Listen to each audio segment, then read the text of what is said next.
Hello everyone, I'm going to talk about the design the WhatsApp. The question is WhatsApp is designed like a chat system, okay, communication app. WhatsApp is a message server that allows users to send and receive encrypted message and calls from their phones and computers. WhatsApp was famous, original built on this technology and renowned for handling high scale within the limits engineering and infrastructure outlay. Okay, so for purposes for so many people, right? And the communication, it's belong to the real time. Yeah, it's belong to the real time some relative information, right? This is for the real time some key point.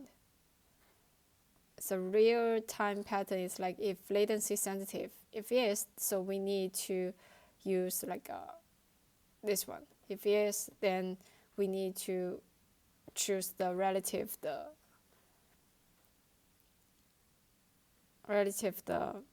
technology. So we use the WebSoar to solve this problem because this is sensitive. It's a real time. I want to send a message, other people can better get the message immediately. So yes. And for here, not to the audios, videos. It's not like the live stream, right? So we don't need this one. Web stock is okay. Okay, let's come back for this one. So the function requirement is start group chat, limits 100 users, and send receive message, send receive median, access message after they are being offline. And for the non-function is delivered with low latency, smaller than 500 milliseconds, guaranteed delivery of the message, billions of users, high throughput, message not stored unnecessary, fault tolerant. Okay, so for the con entity is user, right? We need a user, and also chat and message. And for this one is means a user might have different devices. How could you handle the device? How could you handle the old history, something relative? So yeah, this is the con entities. Now we check for the API. So I will simplify the API here. The API is very common behaviors we can match for the first one. So start group chat, right? So we can create chat, and the second one is send message API, and create the attached, send the median, send the phone, and modify participation. So we can kind of like a group, right? We can modify it. And for the comments, receive new message, chat update. So this is more detail about the create a chat, right? We have to participate, like we can create a group, what kind of people in this group. So chat ID, and send a message, right? Chat ID, message, attach, whether successfully or not. And the third one is create attachment. We will send somebody some hash, attachment ID, and modify chat participation, chat ID, user ID, operation add and remove success or failures. This is a return result. And the chat update, right? Some people sending some information from which people from which group. So this is the chat update. And the new message you can see here, right? Attach, whether receive. Kind of like this one is have different status. We have the, based on the different thing, we have different status. So this is the API high level design here. Okay, so let's talk about the high level design. So high level design is a function requirement. So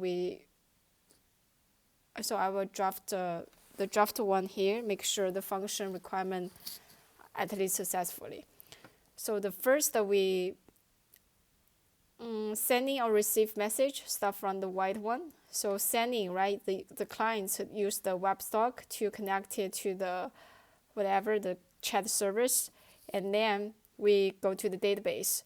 And if clients want to receive message, it's called current I want to receive some message. It also goes through the chat service and gather the data from the database and return back to the client. So this one is okay now, satisfied. And this is the chat based on the chat table. We need ID, name, metadata, participate chat ID, right? Petition ID. And also send and we start from the, this one is okay. We start from the blue one. The send and receive medians, right?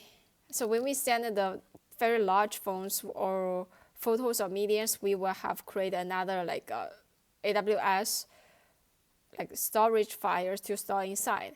And the clients can call that and directly to get it will get some link to access from the specific medium, then return back. So it's a good way to do that. And and also another function might be not good, but it's not good if you want to store everything in the database. So it's not good. For this one is handle the performance and the speed. So it's better than this one. Okay, so the blue one is finished. So the last one, access message after they are offline. So which means we need to store somewhere, right? Store the database. We also have another message, what they are, and the receive message ID, message something here.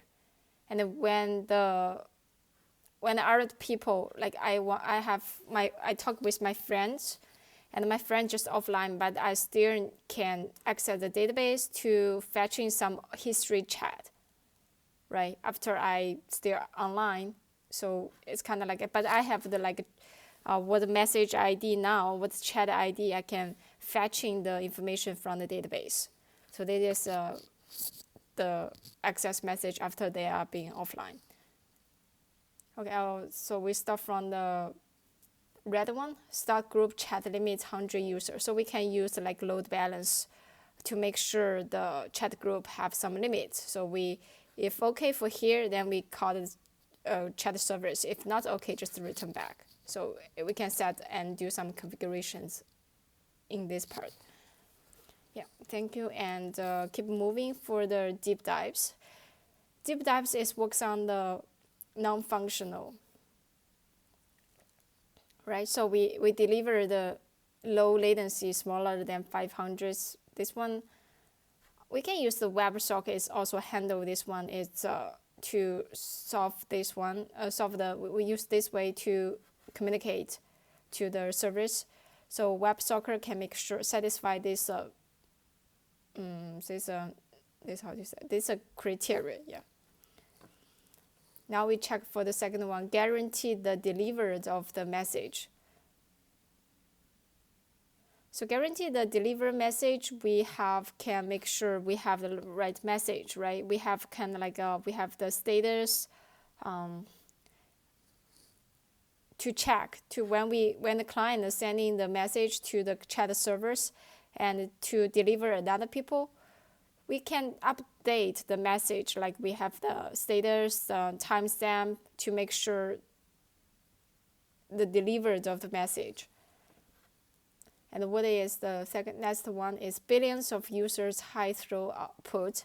So we can, based on the load balancing, we can set up something, and also we can separate the chat servers, right? Use this Redis public subscribe to make sure everything works fine. So why this need to use the Redis public? Because some problems happens here. For example, adding more chat servers, right? Adding more chat servers also introduce some new problems. Now the sending and the receiving users might be connected to different hosts. If the user A is trying to send a message to the user B, and C via the user A want to talk with friends B, friends C. But C just connected to the check servers, which they are connect different servers. Is kind of they are in different location. So, but the C is connected to the 2, right? So, start from here. User A try to send a message to the B and the C. And the B is okay because it's connected to the servers 1. The message is delivered okay to the B. But user C is going to like servers 2. It's access to like apartment 2. So message cannot deliver to C because not connected to the servers 1. Right, so this is a problem here when you have the multiple chat server. So to solve these problems, we need the public subscribe Redis to subscribe to the topics for the user ID. Like current now user C, right? So they are in the same apartment, same same city. Yeah, same apartment, but in a different like apartment B, apartment C. But we have the Redis publish, right?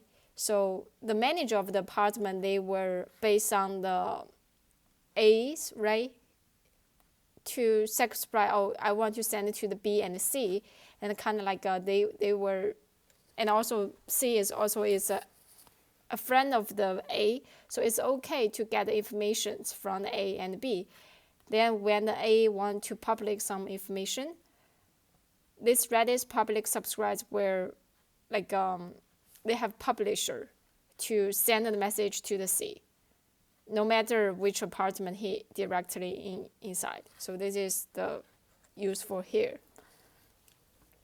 And then for the message not stored unnecessary. So we have the cleanup, like when we, how many time, right? Like in the Teams, I'm not sure, that is the similar functions. Over than 3 months, and you will delete the message or the history. So this is also a way to clean up some necessary. If important, you have to download it. It's also, right, so Microsoft is doing the same thing. So for the tutorial is the client chat server send the period ping message. We can base on this.